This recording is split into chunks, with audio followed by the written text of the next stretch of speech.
Magandang araw, bagong Pilipinas. Naandito po tayo ngayon sa Bugos City Hall kung saan ang ating mga kapulisan ay naandito para magbigay ng tulong at seguridad sa mga apektadong residente. Sa gitna ng matinding pinsalang dulot ng magnitude 6.9 na lindol noong Setyembre 30 taong kasalukuyan, muling pinatunay ng Philippine National Police sa ilalim ng Police Regional Office 7 at Cebu Police Provincial Office ang kanilang di matatawarang dedikasyon sa bayan sa pamamagitan ng maagap, organisado at makataong relief at rehabilitation operations sa mga apektadong komunidad, lalo na sa lungsod ng Bugo at mga karatig bayan.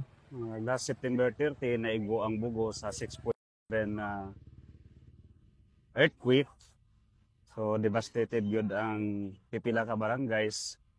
Daha tayo 33 ka patay, pipit mga 15 ka buildings nga dagko ang nag-collapse. Then immediately nagresponde ang atong mga personnel sa Bugo, then paspas maning tabang ang mga augmentation forces gikan sa regional headquarters ug sa mobile forces. Pagkaugma dayon daghan na kaayo ang support gikan sa mga NGOs ug sa other law enforcement agencies. Nahuman na ang retrieval operations after more than one day nga search and rescue, din pagkakaroon rehabilitation na lang o pagtabang sa mga napiktahan.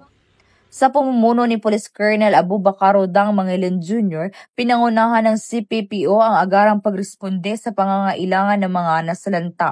Kabilang sa mga naging hakbang ang koordinasyon sa DSWD at iba't ibang ahensya para sa maayos na distribusyon ng mga food packs sa mga barangay gaya ng Gairan, Anunang Sur at Malingin. Prioridad sa relief efforts sa mga senior citizens, kabataan, buntis at iba pang kabilang sa vulnerable sectors. Kaagapay ang mga volunteers, local officials at iba pang stakeholders na isa katuparan ng mga aktibidad sa isang sistematikong paraan na may malasakit at respeto sa dignidad ng bawat residente. Pinangunahan din ng kapulisan ang pagtatayo ng tent city sa Bugos City bilang pansamantalang tirahan ng mga nawalan ng bahay.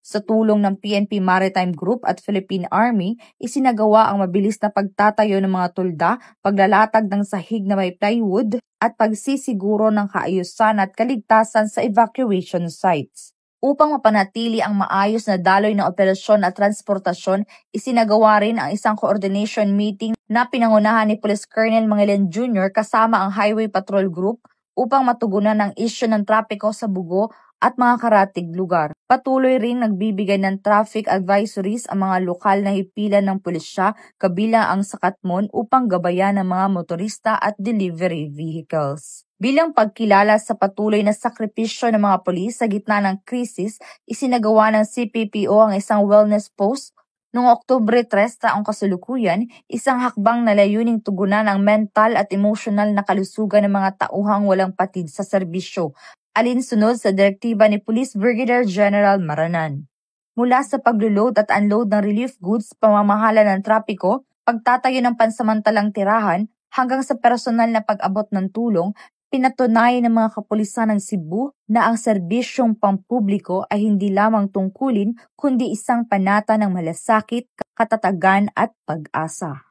Mula dito sa Bugos City, ako ang inyong Police News Network Correspondent, Patrolwoman Judah Ticanor, alagad ng batas, tagataguyod ng Balitang Pulis.